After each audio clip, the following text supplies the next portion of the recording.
দেখতে দেখতে তো দিনটা চলেই এলো। আজকেই আমার দিদির বিয়ে। আমাদের যাওয়ার কথা ছিল আগের দিন সন্ধ্যাবেলায়। তবে আমি মুখ থুবড়ে পড়ে গিয়ে এমন কাণ্ড ঘটিয়েছিলাম যে আগের দিন আর আমাদের যাওয়া হয়নি। তাই আমরা পরের দিন রওনা দিয়েছিলাম। তাড়াতাড়ি বেরোনোর চেষ্টা করেছিলাম ঠিকই, কিন্তু রাস্তায় এত জ্যাম ছিল যে আমরা পৌঁছে দেখি গায়ে হলুদের অনুষ্ঠান হয়ে গেছে। আর তখনই সবাই বেরোচ্ছিল জল সাজতে। তাই আমরা আর একটুকু দেরি না করে ঝটপট খাওয়া দাওয়া করে বেরিয়ে পড়েছিলাম জল সাজতে। তোমরা না অনেকেই আমাকে কমেন্টে জিজ্ঞেস করেছিলে যে আমার কিরম দিদির বিয়ে, মানে দিদি আমার সম্পর্কে কে হয়। তো দিদি হচ্ছে আমার মামার মেয়ে, মানে দিদির ঠাকুমা, আর আমার দিদা হচ্ছে দুই বোন।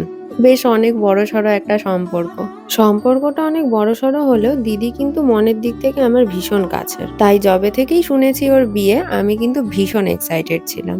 জলসাজের এই নিয়মটা আমার বেশ ভালো লেগেছে। প্রথমেই পুরো গ্রাম ঘুরে যতগুলো মন্দির আছে সেখানে যতজন দেবদেবী রয়েছে তাদের নিমন্ত্রণ করে শেষে বাড়ির পাশের পুকুর থেকে জল নেওয়া হয়েছিল।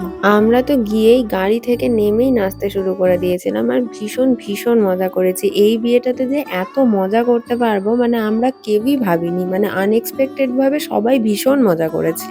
জল সেজে আসার পর আমরা কয়েকটা ট্রানজিশন ভিডিও শুট নিয়ে নিচ্ছিলাম আর তারপরে তো সবাই রেডি পেডি হয়ে চলে এসেছিলাম। আর এই যে এই দিদা, এই দিদারই নাতনির বিয়ে। বিয়ের লগ্ন বেশ অনেকটা রাত্রেই ছিল, তাই সবাই মিলে ছবি তোলা এইসব আর কি প্রথমে গিয়েই আমরা করে নিচ্ছিলাম।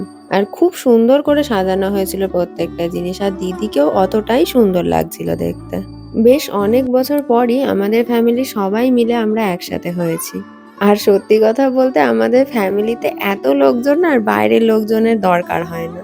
মাঝে তো অল্প স্বল্প স্টার্টার খেয়ে আমরা সব জায়গা ধরে বিয়ে দেখতে বসে পড়েছিলাম। আর বাঙালি বিয়ের রিচুয়ালস গুলো তো আমার ভীষণ ভালো লাগে দেখতে, তাই আমি একটা মোমেন্টও মিস করিনি। এখন যখন বাড়িতে বসে বসে দিদির বিয়ের ভিডিওগুলো এডিট করছি, ভয়েস ওভার দিচ্ছি, তখন ভাবছি যে সময় কতটা তাড়াতাড়ি এগিয়ে যায়।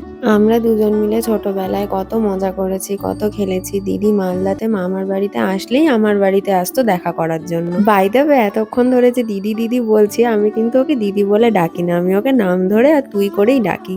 কারণ সম্পর্কেও আমার দিদি হলেও আমরা দুজন কিন্তু একদম বন্ধুর মতন। কিন্তু ওর বিয়েতে না আমাদের সবার ভাই বোনদের একটাই দুঃখ থেকে গেছে যে আমরা জিজুর জুতো চুরি করার পরেও জিজুর কাছ থেকে টাকা নিতে পারিনি। কারণ জিজুর যেই হারে ঠান্ডা লেগেছিল আর যেইভাবে কাশছিল, তাই আমরা ভাবলাম থাক জুতোটা দিয়েই দিই, নাহলে আরো ঠান্ডা লেগে যাবে। তবে আমরা তো সবাই মিলে ছক কষেছিলাম জিজুর কাছ থেকে আইফোন হাতাবো। আর এই যে ভাই বোনরা আমার ফোন নিয়ে মাঝে মাঝে যে কি সব করছে আমি দেখিইনি। আর রাত্রি 1:30টার সময় আমরা খেতে বসেছিলাম। তারপর তো এই সিঁদুরদানের মোমেন্টটা দেখা আমরা কেউই মিস করিনি। তখন বাজছিল রাত্রি 3টে। আজকের মতন শেষ। হরে কৃষ্ণা।